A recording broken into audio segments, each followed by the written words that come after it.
The Re-Education. In the year 1949, on a barren island in the Adriatic, a camp appears.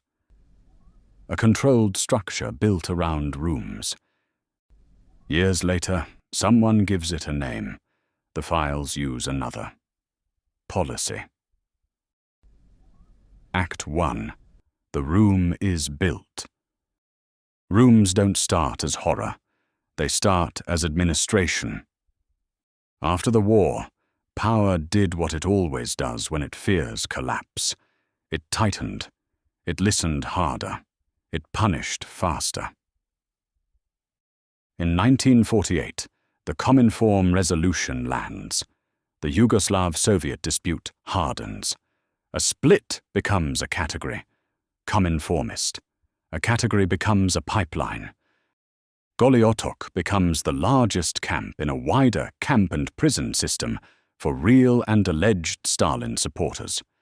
For 6 years of camp existence, around 13,000 people go through it. 287 die of various causes. From 1949 to late 1956, the camp is run directly by the Federal Secret Police, UDBA. The system runs on denunciation. Identify, then attack those who still support the Soviet Union. Orwell doesn't need an island to see the pattern. He watches language become discipline. Animal Farm, 1945. In 1949, he published The Nightmare You Pretend to Understand. He gave fear a grammar. He gave the machine a face so the public could recognize what it refused to name. The room doesn't read, but it knows its own logic when it hears it spoken aloud. A man sits. A lamp hums. A pen scratches. The questions arrive. Who spoke to you? Who agrees with you? Who else is infected?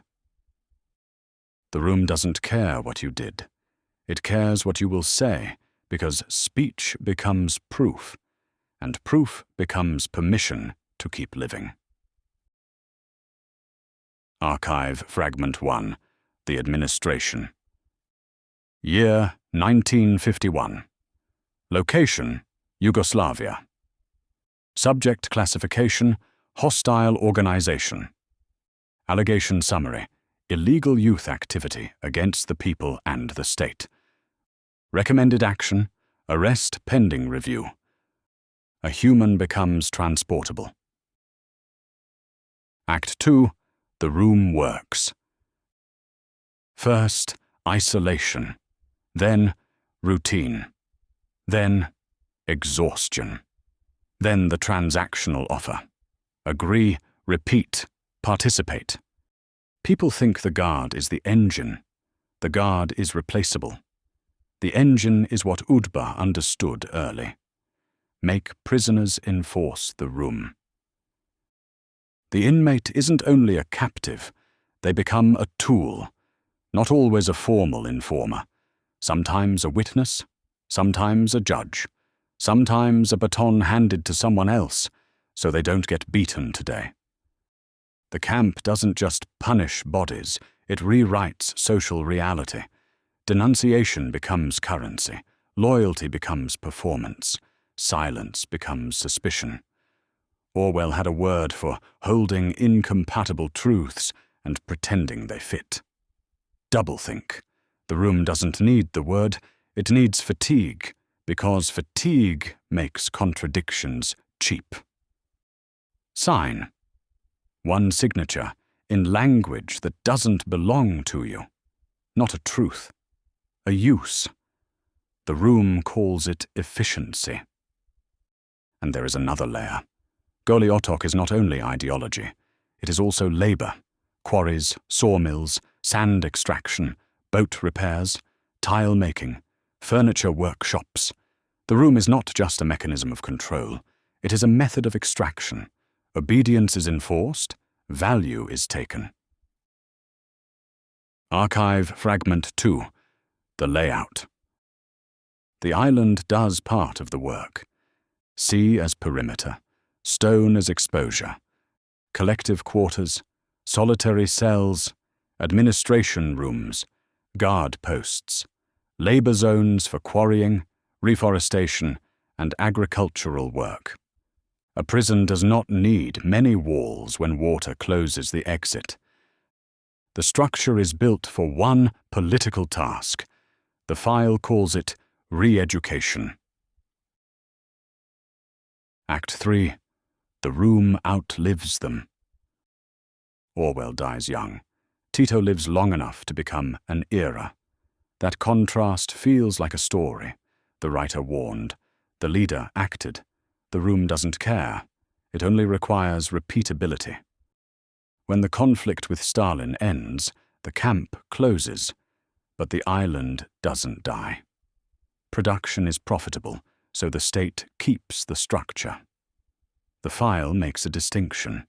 The camp built for political re-education of Cominformists, managed by Federal UDBA, and the later prison, under the Republic Police of the Socialist Republic of Croatia, with different rationale and population.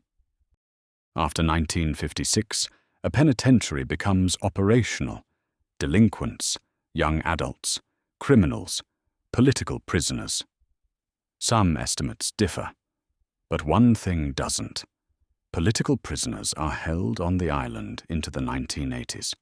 This is the part people avoid, because it ruins the comforting idea that it was only for a moment. Rooms like this persist because they work, because they are efficient, because they make cruelty automatic. And that's something Orwell can't dismantle by naming. He can only give you a chance to recognize it when it's still forming. That chance is what people waste, because recognition comes at a price. Courage, discomfort, loneliness, risk. Most people avoid costly choices. Archive Fragment 3. The System Beyond the Island. Goli Otok was the largest, not the only one. Grgur Island. 2 more camps, including a women's camp and one for Yugoslav army officers. Other prisons and camps included Pekić, Požarevac, Stara Gradiška, Ugljan, Rahamski Rit near the Romanian border. Total registered prisoners across Yugoslavia during the dispute years, 15,737, charged with supporting Stalin. Epilogue: The room remains. You'll tell yourself you would have refused to sign. Maybe. Maybe not. The system survives on maybes, and the room doesn't only come for the loud. Sometimes it comes for the future. Borislav Pekić, in his words, I was a member of an illegal student and gymnasium organization called the Alliance of Democratic Youth of Yugoslavia. I was arrested on November 7th, 1948. In May 1949, I was sentenced under the law on criminal offenses against the people and the state to 10 years. Then the Supreme Court increased it to 15 years of imprisonment with forced labor. I was pardoned on November 29th, 1953. He wasn't on Goli Otok. He needed a room, a law with a clean name, and a question that doesn't seek truth, only surrender. Years later, he wrote a novel about infection, panic, and a mind turned against itself. That's what the room tries to do. It bites the future before it speaks. Sooner or later, myth meets the record, and the collapse is quiet.